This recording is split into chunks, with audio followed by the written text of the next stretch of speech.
30 minutes to reach the destinations there. We've got our passport with us. Most importantly, we've got our COVID passports on the NHS app, but I also got a printout translated in Italian, as Italy is our final destination. We've also got a negative COVID test results from yesterday. This is not going to be needed in France, where we're heading as a first leg of our journey, but it will be needed to enter Italy in 48 hours. So for now, we hit the road. Have a safe journey. Auto. Yep. Passenger.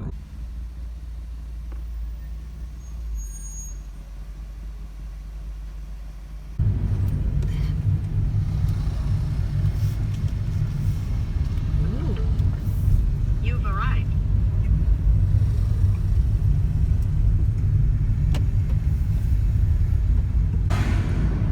Yay, direction France. We're here at Eurotunnel.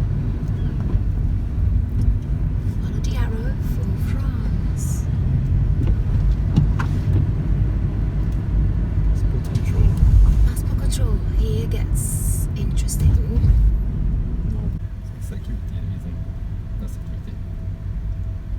Oh my god.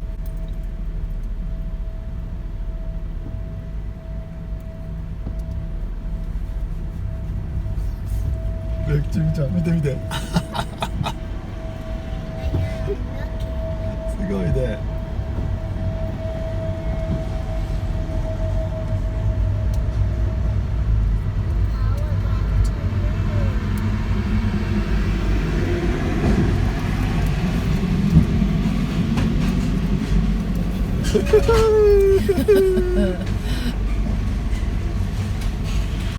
So we made it to Folkestone. We're inside a train in the Eurotunnel. It's been quite smooth so far. We were asked to present our passports at the British Custom. Then there was a little queue, and at the French Custom we had to present our passport, our COVID pass as well. However, they only check one of the barcodes for one of the doses that we received. Perhaps they assumed that we were fully vaccinated because we had uploaded a PDF from our NHS app to the portal that they provided us with. Yes, so far so good. We'll see you on the other side. We are already at France. And we came outside to finally freedom day. Slight right.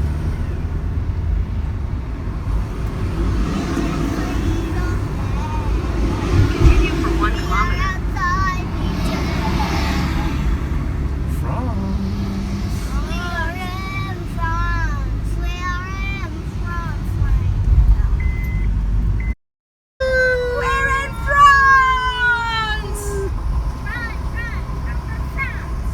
In 600 meters, merge onto A16. Not the same. You can't wear France. We're now in France, and we're exactly 17 hours away from our final destination, Florence, Italy. But after crossing the channel, we are now going for a croissant. Silly one. Et il était embarrassé à la sortie de la bande dessinée de de ce projecteur public qui était braqué sur lui.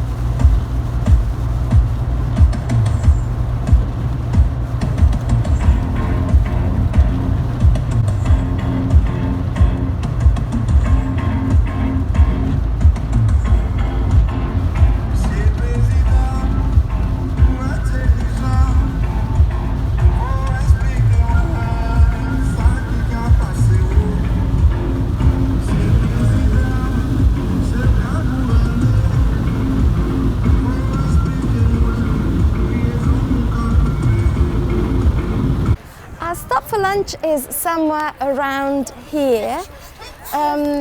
We had to have a break because it's quite tiring to be driving so many hours. We hit the road this morning at 5. French people seem to be okay with masks. They are worn inside, a little bit less outdoors, and social distancing is somehow inexistent. But there's gel everywhere for people to use, and generally we feel safe here.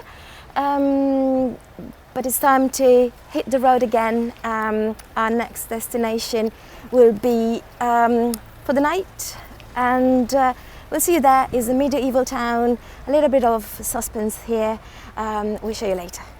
So it's my turn to drive, and I have to say the motorway in France is absolute bliss because it's very wide, it's semi-deserted, there aren't many people around driving. I'm not sure where are all the French today, this Sunday, and the surroundings are very picturesque, which makes driving very relaxing, and the journey has been quite smooth so far. We now have a couple of hours to go before our next stop, which will be in the medieval town of Colmar.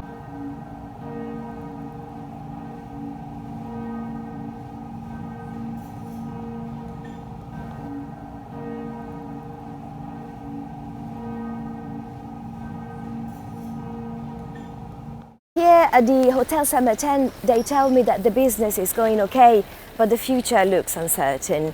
The majority of the customers come from the US, and there is a problem with domestic tourism. In fact, the French government is considering introducing a vaccine pass, and as a result, 50% of the French tourists have cancelled their bookings here.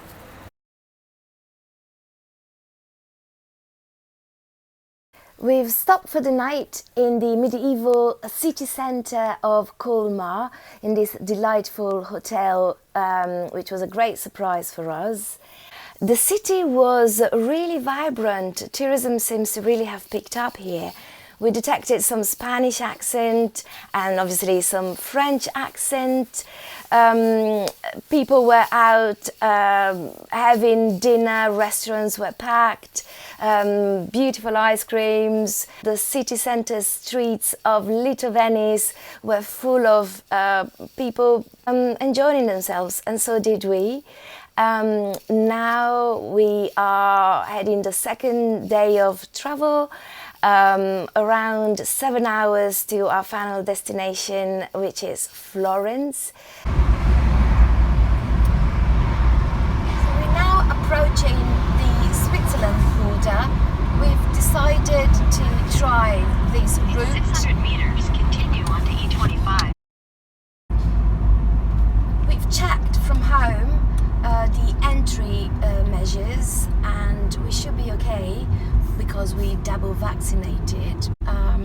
We'll see what they'll ask us now. Oh, stop.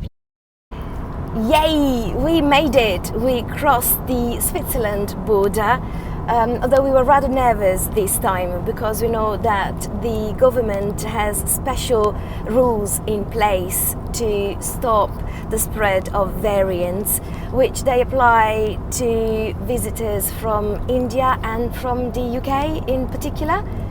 So we had our COVID certifications ready together with our passport, but we didn't have to show them because the officer instead asked us one question: do you have anything to declare?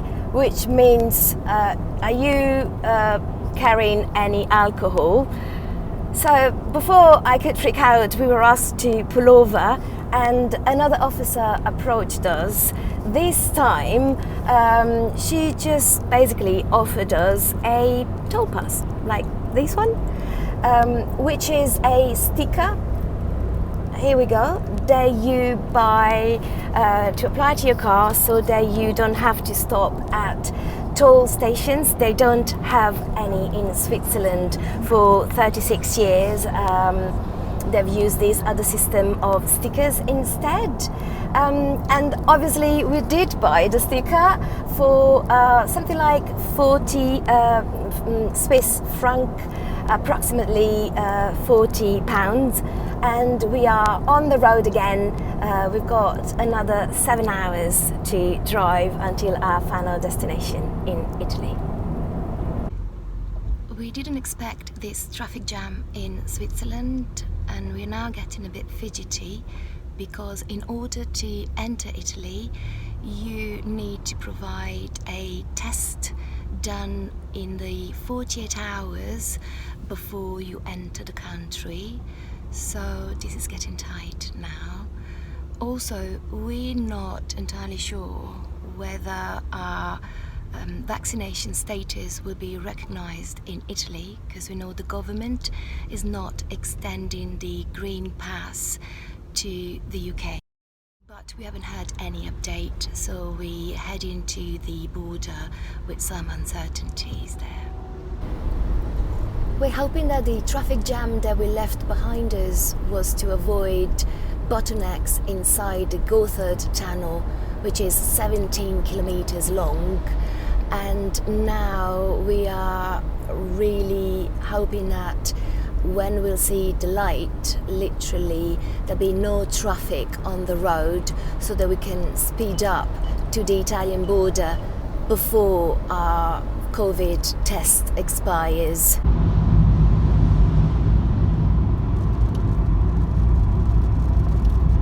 Yay! No traffic! Oh my gosh, don't really want to speed up here. The weather is cats and dogs and everything else in between.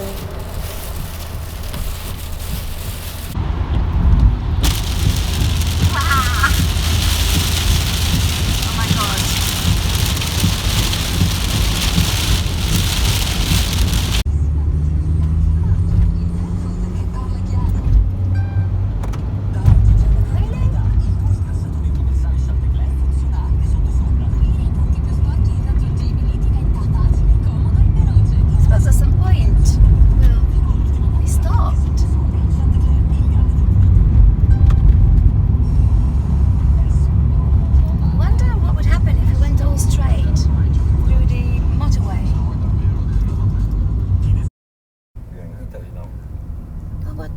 It looks like we're in Italia. So that's how we cross. No checks? We're in Italy, but somehow we didn't know how we ended up here.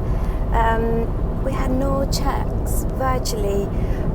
Google rerouted us while on our way from Switzerland to the custom point we'd indicated in the locator form, and we just found ourselves in through a decrepit entry point in Disuse, and here we were inside Italy. So that's a bit puzzling.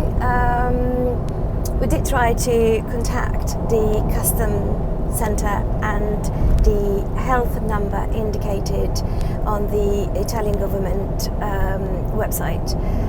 No answer. So we'll try again tomorrow, but for now we've arrived into Italy, and we don't know whether they know about it. I can't stop thinking about it. Somehow I feel illegal in my own country, a country that I haven't visited for 2 years. Did we evade the Italian rules for a Google mistake rerouting us?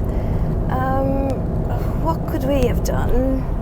I don't know. We know that we're not illegal because we did fill all the forms that were prescribed on internet on the Italian government, and we follow the gov.uk website as well. So, but yeah, it just feels surreal that we're in, and no one has just checked our documents. It's Monday, the 26th of July, 11 p.m., and we're finally home in Florence. The motorway was absolutely wild in Italy, and crazy drivers everywhere, lots of road work, so it took us a little bit longer. We are extremely tired, but absolutely pleased and delighted to be back in Italy after a long time. So our holiday can start in 5 days after we've completed our isolation. It's Tuesday, the 27th of July, and we are at home at my place in Tuscany. We rested, showered, feeling human again. Now our concern is to make sure that we comply to all the rules and regulations to enter Italy. So if you go to Italy Travel Advice on gov.uk, and then you click on entry requirements, it should tell you all you need to know about being a legal visitors of Italy at the time of COVID-19. Everyone arriving in Italy must also call the COVID-19 helpline for the region you're traveling within 48 hours to inform them of your visit. We've been here for roughly 12 hours, so there is a link, you click and you find the number. Now let's try calling it. We tried yesterday with no joy. Let me see. Oh, no joy again. Okay, luckily I'm at home, so I've got a landline, and so let me try with this. It's ringing. Buongiorno, mi sente? Senta, volevo sapere, sono entrata dalla Gran Bretagna per vacanza in Italia, mi devo dichiarare entro 48 ore. Parla inglese lei? Ok, siamo entrati ieri, però c'è stato, non abbiamo avuto controlli, non sappiamo cosa dobbiamo fare adesso. In macchina, grazie. But at least we know the number works this time from a landline, not from our British mobile phones. Sì, salve. Ok, sono 5 giorni o 10 giorni di isolamento? There we go. So here we are. Basically, when you arrive to Italy, you call this number and you have to self-isolate for 5 days, after which you take another antigen test. You don't present it to anyone. You keep the results with you just in case there is a check. You might be stopped on the road, in a restaurant, you might be asked to present it. I suspect chances are really tiny, but I mean, this is the rule, and so yeah, we will be self-isolating and we will be taking a test, and then we'll be free. Now, there was an issue about the vaccine pass. They call it Green Pass in Europe. Unlike Germany and France, if you are fully vaccinated and you have your NHS pass, you're not recognized in Italy. So the government is trying to solve this puzzle. The operator here told me that it's 5 days of quarantine, so that's what we'll do, after which we'll be free and our holiday will start. It's really hot, so we look forward to some outdoors activities, some nice restaurants, and generally to freedom.